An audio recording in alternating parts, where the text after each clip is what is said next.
Bible कहती है जब भी वो अपने लोगों को चंगा करना चाहता है वो अपने वचन को भेजता है।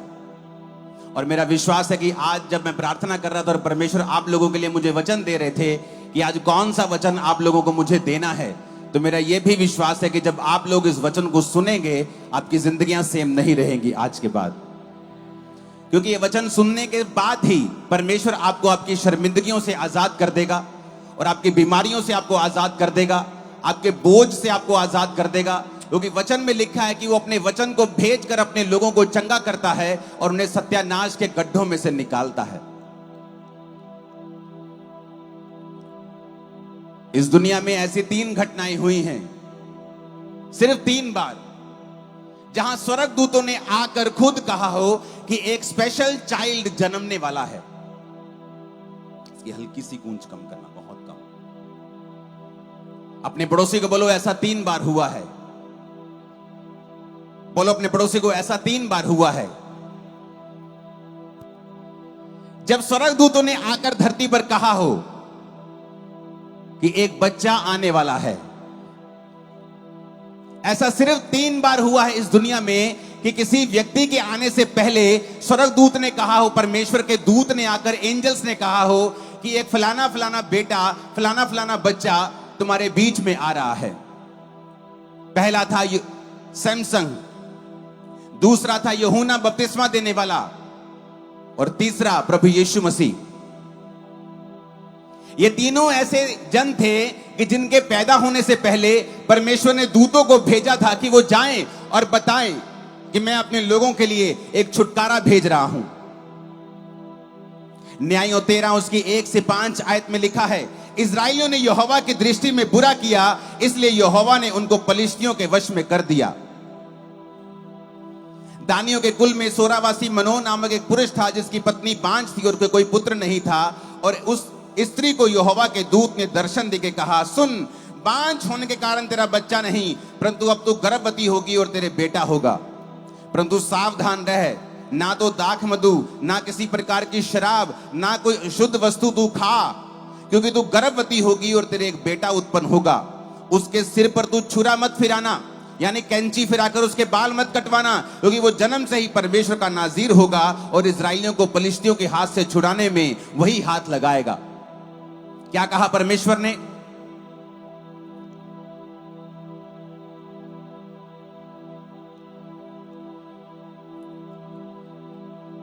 कि वो इस्राएलियों को छुड़ाने वाला होगा।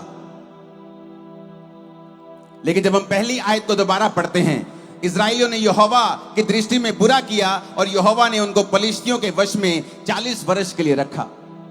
जब भी इस्राएली परमेश्वर की दृष्टि में कुछ बुरा करते थे तो वचन कहता है कि उनके दुश्मन उनके ऊपर कब्जा कर लेते थे। शुरू से लेकर ही अब तक ऐसा ही होता आया है।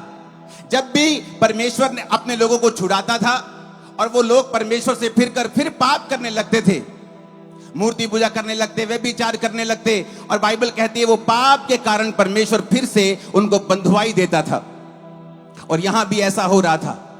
मिस्र से छुड़ाए जाने के बाद, मूसा के चमत्कारों को, परमेश्वर के चमत्कारों को देखने के बाद ये लोग सुधरे नहीं और परमेश्वर से अपने मुख को फेर लिया।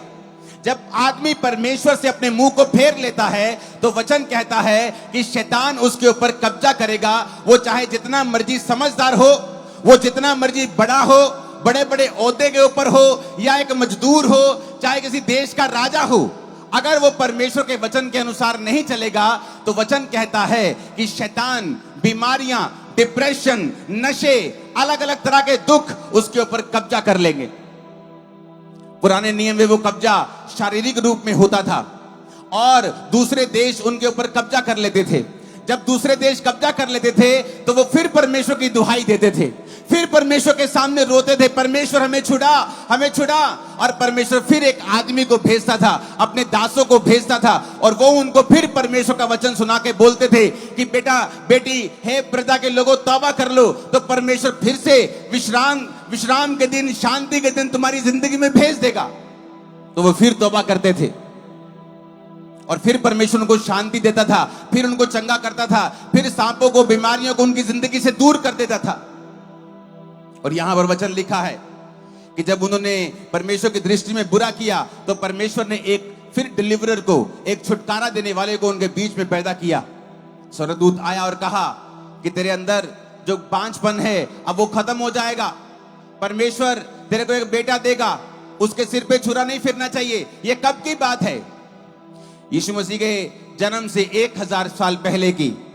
अगर 2000 साल हो गए यीशु मसीह को जन्म लिए, तो 1000 साल पहले, यानी ये घटना है आज से 3000 साल पहले की, जब दूत ने कहा इसके बाल लंबे रखना, इसके बाल मत कटवाना, क्योंकि ये परमेश्वर का नाज़ीर होगा और इजराइलियों को फिलिस्तियों के हाथ से यही छुड़ाएगा। क्योंकि परमेश्वर अपने लोगों को शुरू से छुटकारे का सुसमाचार देता आया है। परमेश्वर को नापसंद है आपका बंधनों में रहना। वो बंधन बीमारी का हो, वो बंधन गरीबी का हो, वो बंधन डिप्रेशन का हो, वो बंधन बांझपन का हो, वो बंधन किसी भी चीज का हो। परमेश्वर को नापसंद है आपका बंधनों में रहना। उसका नापसंद, वो परमेश्वर पसंद नहीं करता कि आप लोग बंधनों में रहें, बॉन्डेजेस में रहें, बीमारियों में रहें, गरीबी में रहें, श्रापों में रहें।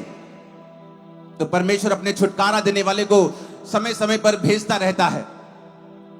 इस दुनिया में सिर्फ 3 इंसिडेंट ऐसे हुए हैं कि जब एक स्वर्गदूत ने धरती पर आकर बोला हो कि परमेश्वर का एक खास जन पैदा हो रहा है। और अगर आप तीनों जनों को देखेंगे, चाहे वो सैमसंग हो, चाहे वो यूहन्ना बपतिस्मा देने वाला हो, चाहे वो प्रभु यीशु मसीह हो, तीनों ने परमेश्वर के छुटकारे का समाचार लेकर वो इस धरती के ऊपर आए थे। आज जब हम वचन को पढ़ते हैं, हम क्या देखते हैं कि परमेश्वर शुरू से ही हमें छुटकारा देना चाहता है। वो छुटकारा, स्क्रीन बार बार बंद हो रही, तुम भी देख रहे हो, अंधे नहीं हो तुम। ये वाली, ये मेरे सामने वाली, अपने हाथों को उठा के बोलो हालेलुया। ऊंची आवाज में बोलो हालेलुया। अपने पड़ोसी को बोलो परमेश्वर सुसमाचार देने के लिए आया है, छुटकारे का सुसमाचार। ऊंची आवाज में बोलो छुटकारे का समाचार। फिर से बोलो ऊंची आवाज में छुटकारे का सुसमाचार। समय समय के ऊपर परमेश्वर अपनी मर्जी को आपको बताता आया है। और बाइबल कहती है उसने सैमसन को भेजा और वो आकर इजराइलियों को छुड़ाने लगा, फिलिस्तियों को मारने लगा। और फिलिस्ती कुछ भी नहीं कर पाते थे। आत्मा उतरता था सैमसन के ऊपर और गधे के जबड़े की हड्डी से वो 1000 मनुष्यों को मार देता था। कोई उसको पकड़ नहीं सकता था। जब आत्मा उस पर उतरता था तो कोई इस इंसान को पकड़ नहीं सकता था। वो पुराना नियम था। किसी किसी के ऊपर आत्मा उतरता था, किसी किसी से प्रभु बात करते थे। कोई कोई जन होते तो बोलते थे कि ये प्रभु का न्यायी है, ये परमेश्वर का जन है, ये परमेश्वर का प्रॉफिट है, ये परमेश्वर का दास है। कोई कोई जन होता था, सारे नहीं होते थे। लेकिन नए नियम में क्यों कहते हैं प्रभु यीशु मसीह का गॉस्पेल देने के लिए मैं आया हूं? कोई नहीं कहता मैं धर्म परिवर्तन करने आया हूं, क्योंकि धर्म परिवर्तन नहीं है। सारे क्यों कहते हैं हम गॉस्पेल देने के लिए आए हैं, सुसमाचार देने के लिए? क्यों बोलते हैं ऐसा? आज मैं बताता हूं क्यों बोलते हैं। जिस तरह पुराने नियम में किसी किसी के ऊपर आत्मा उतरता था तो बोलते थे काश मैं सैमसंग होता। चाहे उसने वो पाप किया वो अलग बात है, लेकिन प्रभु की योजना तो बुरी नहीं थी ना। वो तो चाहता था कि सैमसंग एक योद्धा है और उसके द्वारा मैं इजराइलियों को छुड़ाऊंगा। तो लोग बोलते काश मेरे ऊपर भी शमूएल की तरह आत्मा उतरता, काश मेरे ऊपर भी मूसा की तरह आत्मा उतरता, काश मेरे ऊपर भी इस व्यक्ति की तरह परमेश्वर का आत्मा उतरता और मैं भी छुटकारे का समाचार दे सकता, मैं भी लोगों को छुड़ा सकता, अपने परिवार को छुड़ा सकता। तो वचन कहता है जब प्रभु यीशु मसीह इस दुनिया में आए और प्रभु यीशु मसीह ने अपनी जान दी, एक भी दोष प्रभु यीशु मसीह के ऊपर साबित नहीं कर सके। राजा कहता यीशु आपके ऊपर जितने आरोप लगाए गए हैं एक भी आरोप ये साबित नहीं होता। आप बस अपने मुंह से कह दें, आप चुप मत रहें। आप सच्चे हैं तो बोलते क्यों नहीं? आप बोल दें कि ये सारे आरोप झूठे हैं। यीशु मसीह बोले नहीं, उसने कहा ये परमेश्वर ने किया है, लेकिन जब मैं मारा जाऊंगा और तीसरे दिन मुर्दों में से जी उठूंगा, क्योंकि मैं परमेश्वर की मर्जी से अपने आप को कुर्बानी के लिए दे दूंगा, अपने प्राण को खुद वापस भी ले लूंगा और उसके बाद जितने लोग मुझे ग्रहण करेंगे उनको मेरे बेटे और बेटी होने